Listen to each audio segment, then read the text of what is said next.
Hey, I'm Trenton from Anzac House, just hanging out at Hit the Deck Festival at Nottingham Rock City. Sweet. So you just released your second album, Imagine. Yeah, we have. Can you tell me a bit about that? Yeah, for sure. I mean, we put it out July last year, but this is our first real, headline tour off the back of that album. But, it's probably the most personal of an album that we've written so far out of the two, I suppose we have. But yeah, no, it was great to really inject ourselves into this, try and improve ourselves as songwriters rather than just necessarily as musicians, and we're really stoked on how it's come out, yeah. And people are enjoying it, which is always a good indicator. So other than your previous album, what has influenced this? The album together? Yes. I don't know, like a combination of things that, we've experienced on the road, things that have been hard, things that have worked well, things that have translated well, and at the same time, just the different bands that we listen to as we're growing older, and just our tastes evolve and changes and all that. So, listen to a lot more rock bands like Def Havana, Get Away, for us, Circus of Love, that sort of stuff, and inject a lot more of that into Imagine.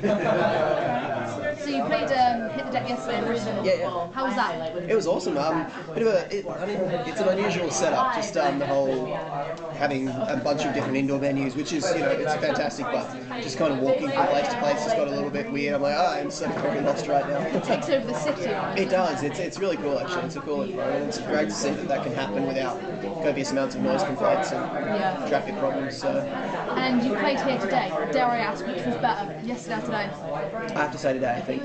Yesterday was really, really good fun, but obviously being much more concentrated here around the block, with everything being a couple of minutes walk from each other, I think everyone's more inclined to go outside their individual venues or the bands they want to see the most. So I think we had probably a few more incidental observers who might have just been in the venue waiting for bands, or walk past and check it out. So it was a really, really fun show. I mean, both were fantastic, but today there was just something really cool about the crowd. Everyone was really enjoying themselves. We were enjoying ourselves. That's what music is. It's a shared experience, and everyone's enjoying it. So even despite being together several years, you still feel that whole. Just say again, sorry. Even though you've been together for several years, as a band, you still get the whole. Oh, absolutely. Just making music. Yeah, for sure. I mean, if we don't love what we're doing, we're kind of wasting everyone's time, So, we love playing shows live. We love it. It's a very different environment to just having a CD playing in someone's car or on their iPod at school or whatever. It's just such a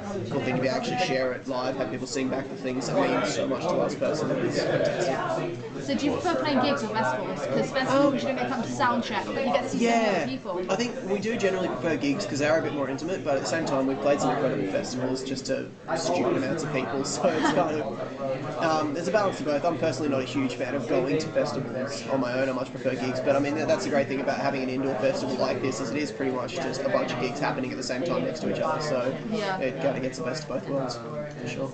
Did you get to see anyone yesterday, or are you going to see anyone today? Not so much yesterday. Jet lag's still kicking my ass, so I kind of played our set, did our press, and then went back to the band and fell asleep for a bit. But no, I'm looking forward to seeing a few bands today. I'm going to check out Word Alive, they're friends of ours, and a bit closer today than they were yesterday. I'm going to watch Brand New and probably just wander around and see what bands are cool, because I mean, a lot of the bands on this are a bit foreign to us just because they're very kind of English scene, and British music scene's very different to ours in Australia and America as well. So, but it's all great quality stuff. So I'm looking forward to just wandering around and hopefully discovering a few new bands. Do you prefer playing gigs when you're like sort of in hometowns or in your own country, or do you feel like coming over and seeing people sing the words back somewhere else? I don't know. I couldn't say I prefer either or. Like, there's great things I love about both. Playing at home is always fantastic, just especially because we haven't had, I guess, as much time to really grind out at home to build up. So having a positive response in Australia when we haven't really toured there beyond a couple of times, once or twice a year, is really, really encouraging for us. And hometown shows in Canberra is fantastic because all our friends and family come out and just go mental. It's the most fun I have on shows. But that said, I mean, there is something special about being on the other side of the planet and everyone still what you do and singing it back. It's really, really cool. So. Have you got any more plans for the rest of this year with the band? Yeah, we do. once we finish this, we head back to the US for our finish off the Chiodos and Amorosa run, which is going to be great because we grew up listening to both bands. And then we go on our first headline tour over there, which goes from New York down through the East Coast and across the South, finishing up in California. And then we go home and a bunch of Australian shows, and after that, I think we got a couple of things coming out, like a new music video and a few bits and pieces happening over the summer. And then we're just kind of locking in things for the end of the year, so odds are we'll be back here in October. We're not quite sure exactly what or who with at this point, but yeah, got some cool stuff happening and looking forward to it very much. Hopefully I'll be seeing you again. Even though it's been brief, it's been a pleasure to You guys too. Is there any way you'd like to sign off the interview? Well, thanks everyone for checking out what we're doing. Thanks for sharing it and being a part of it. And at the end of the day, that's what keeps us doing it. So hopefully see you at the show soon. Thank you. No problem at all.